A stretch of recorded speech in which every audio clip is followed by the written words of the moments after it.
Melalui video ini saya ingin mengucapkan terima kasih kepada warganet yang sudah memberikan subscribe kepada channel Darakai TV dan akun TikTok @jarjuir.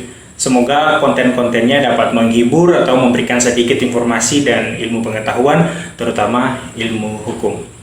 Kali ini saya ingin membahas sedikit tentang putusan pengadilan terhadap kasus Teddy Minahasa, seorang perwira tinggi polisi yang terlibat kasus narkotika. Saya setuju dengan publik Indonesia yang merasa bahwa putusan tersebut tidaklah adil, karena memang yang pertama, perkara pidana ini kan berkaitan dengan narkotika yang sampai saat ini menurut Undang-Undang Narkotika, Undang-Undang Nomor 35 Tahun 2009 itu merupakan kejahatan luar biasa. Oleh karena itu cara penanganannya harus luar biasa pula. Tapi kalau dengan putusannya seperti ini kan nampaknya kejahatan tersebut bukanlah kejahatan yang luar biasa, hanya kejahatan yang biasa-biasa saja begitu. Nah ini dalam perspektif norma hukum itu sudah tidak adil sebenarnya. Perlu kita tahu bahwa kejahatan luar biasa ini disebut kejahatan luar biasa karena memiliki dampak yang sangat luas, dampak yang sangat serius begitu. Kalau pada kasus pembunuhan Brigadir Joshua beberapa waktu lalu, pelaku yang adalah komandannya sendiri divonis mati, padahal yang meninggal hanya satu orang. Sementara narkotika yang dapat berpotensi membunuh jutaan generasi bangsa ini itu tidak divonis mati. Ini kan satu hal yang tidak adil sebenarnya. Kalau kita lihat berdasarkan pada data dari BNN per tahun 2022 sampai 2023 itu terdapat kurang lebih 4,8 juta penduduk Indonesia yang terpapar narkoba dan usianya bervariasi mulai dari usia 15 tahun sampai 65 tahun. Mau jadi apa bangsa ini ke depan kalau generasinya sudah dirusak oleh narkotika, penyalahgunaan narkotika. Nah, oleh sebab itu seharusnya kalau Ferdy Sambo divonis mati, Teddy Minahasa juga harus divonis mati. Karena kita tahu putusan hakim itu merupakan sumber hukum yang bisa dijadikan rujukan pengambilan putusan seorang hakim di pengadilan dalam memutus suatu perkara. Dia bisa belajar dari putusan-putusan pengadilan yang sebelumnya. Ya mungkin ada beberapa pihak yang mengatakan bahwa tapi kan hukuman mati ditentang oleh dunia internasional. Saya akui bahwa kita mengakui hak asasi manusia dan jangan lupa bahwa banyak juga ahli hukum di Indonesia yang menyetujui pelaksanaan hukuman mati tersebut, terutama untuk kasus-kasus yang extraordinary atau yang kejahatan luar biasa yang berdampak serius bagi bangsa ini. Kalau hakim di pengadilan itu mau konsisten, harusnya selain belajar pada kasus Ferdy Sambo, harus belajar juga dari kasus Ferdy Budiman pada tahun 2013 yang divonis mati karena terkait dengan penyalahgunaan narkotika juga, yang kemudian dieksekusi tahun 2016.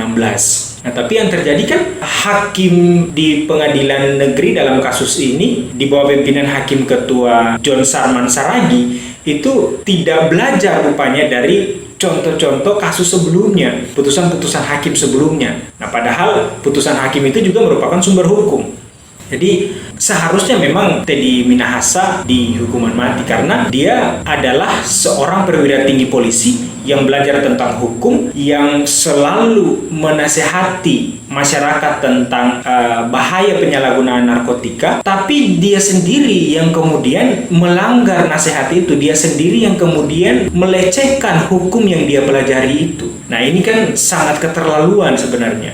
Kalau Ferdy Budiman melakukan penyalahgunaan narkotika ya karena dia bukan orang yang terdidik secara hukum. Dia bukanlah penegak hukum. Sehingga mungkin saja dia melakukan itu karena ketidaktahuannya yang didukung oleh sistem yang lemah. Tapi Teddy Minahasa ini kan seorang yang terdidik secara hukum. Orang yang sangat paham hukum, yang selalu menasehati masyarakat tentang harus taat hukum dan bahaya penyalahgunaan narkotika. Tapi justru dia sendiri yang memperkosa hukum itu. Nah, mau dibawa kemana wajah hukum kita kalau penegak hukum sendiri bermental seperti ini? Ini kan sangat memalukan. Jadi ya pada akhirnya publik merasa bahwa para hakim yang memutus seumur hidup ini di bawah pimpinan John Sarman Saragi bukanlah hakim yang mempunyai integritas gitu.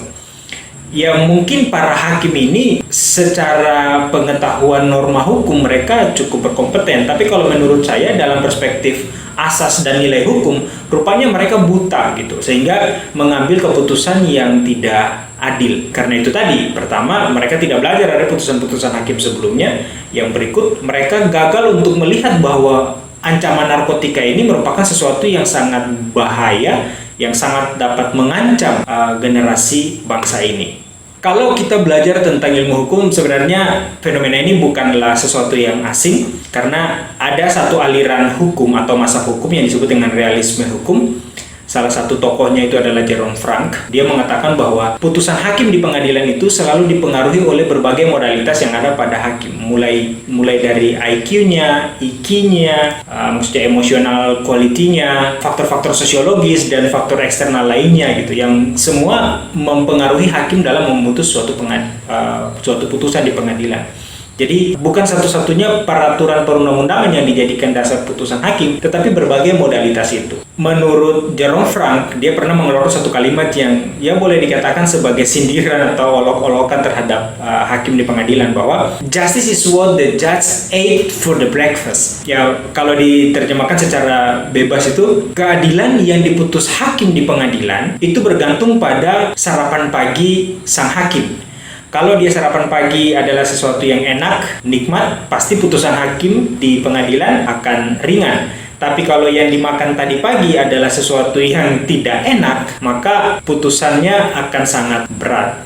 Analogi ini nampaknya mirip dengan kasus yang saat ini terjadi dalam putusan terhadap Teddy Minahasa. Oleh sebab itu, ya saya bersama masyarakat Indonesia berharap dengan adanya upaya banding dari jaksa, berharap semoga pengadilan tinggi dapat memutus perkara ini secara adil dan membatalkan putusan pengadilan negeri, sehingga benar-benar bisa memberikan efek jerah bagi para penegak hukum nakal supaya menyelamatkan bangsa ini dari ancaman narkoba serta mengangkat kembali derajat hukum di Indonesia, supaya hukum itu benar-benar ditegakkan demi peradaban manusia Indonesia yang sehat, yang adil dan sejahtera. Oke, terima kasih. Salam.